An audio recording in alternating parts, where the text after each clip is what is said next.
So yesterday, Rina had her lesson, and she's age 5, and sometimes I'll send a supplementary video to a parent during the week to help the parent work with the child on what we've done at the lesson. We didn't videotape her lesson or any parts of it, so we're working on the minuet of Rina, and what she's doing right now, the student, is she's actually sculpting a nice legato between her hands. Now, on the last video I've had of her, she actually played C, D, E, F, long sound, and then she came back.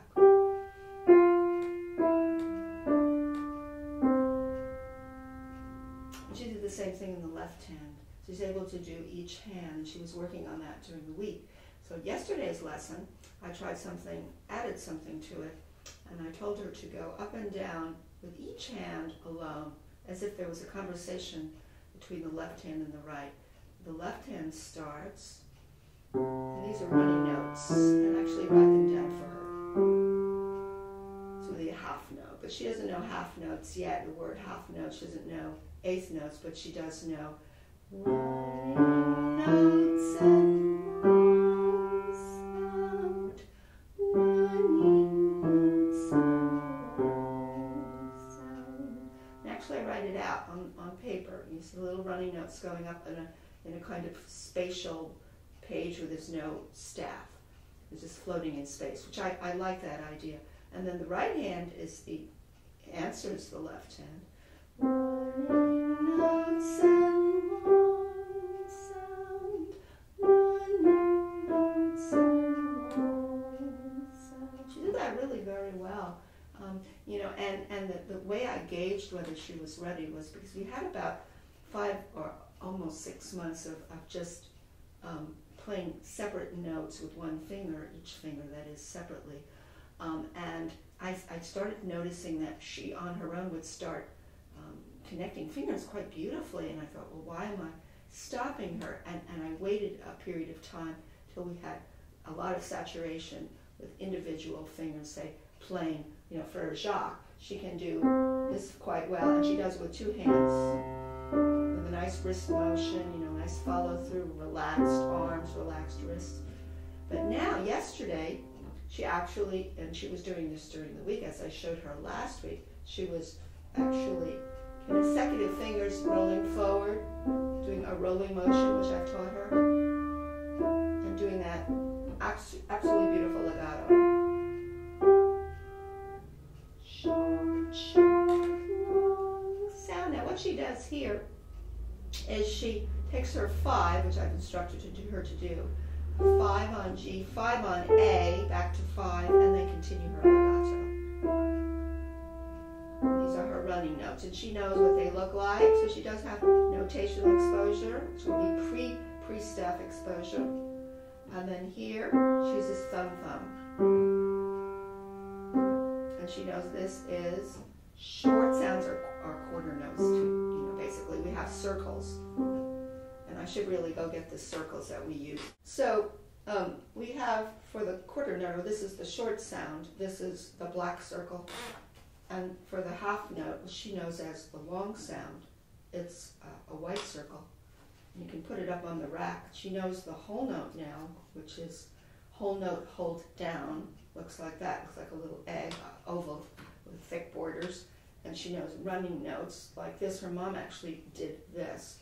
And Irina Gorin's materials, which I basically used to frame Rina's lessons. I've kind of branched off a bit on my own kind of ideas, but I like the framing ideas of the long sounds, the running notes, the supple wrist, rainbow motions when Rina plays her octaves and, you know, has done this for quite a long time.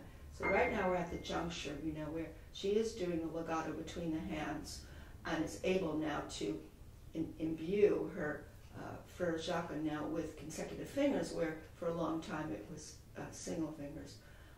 Now in the minuet of Rina, which I snatched from Faber's first unrevised elementary developing artist, it's since been revised, and I can't find it in the revised version. And what I do is I just look around in various sources to find pieces that I think are follow-ups of what I'm doing, particularly here with the fact that we're doing consecutive fingers and we have legato.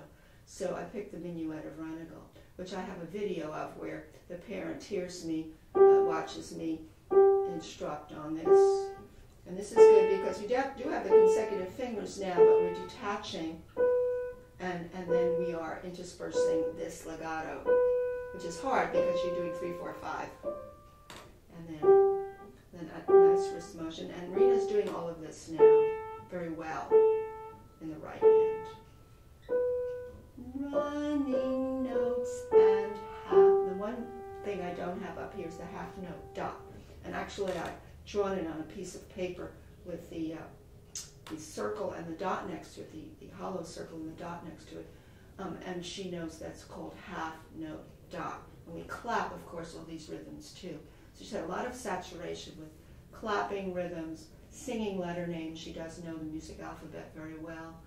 And singing finger numbers, because, you know, not that you want to be a teacher that is a finger numbers teacher, but I don't remember in my early years in music school that we sang finger numbers, we sang letter names, we sang rhythms.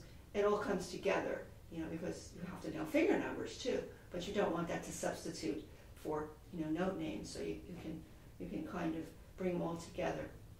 Now the hard thing this week for Rina in the challenge, I would say, is the last line of the Rhinical, and I'm going to encourage her mom to do a lot of saturation with listening, because she has the video of my playing it. Have the student sing this last line because it's the most complicated. The last line is this. It is the dotted half note or half note dot, then short, short. Now here's the tricky part, the skip up, and another skip up, and then this is not bad, running notes and half note dots. It takes different directions here. It's not as symmetrical as the rest of the piece. So hand signals always help. Hand signals are good. But the other thing for a 5-year-old, and this is a unique 5-year-old I would say, is that I use the staircase. And I probably next week will put letter names on each rung of the staircase, each step, so that Rina can actually, as she did for this piece and others, she will be on the staircase. She will be on the C, which will be the 4th step up on the staircase. She will put G, A, B, C, D on the staircase. She will be on the 4th rung of the staircase, and then she will go stepping down. And that makes it fun for her. And then she has to skip up, and then she has to skip up again. And being on the staircase, it really plays out quite well. It takes time though. It eats up a lot of lesson time, but it's well worth it. And I think what I'm going to do next week and videotape it is have Rina on the staircase doing that.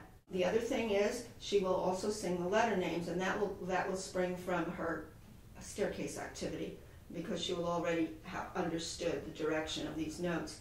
And it will be tricky because she's going backwards in the alphabet, but she can do it.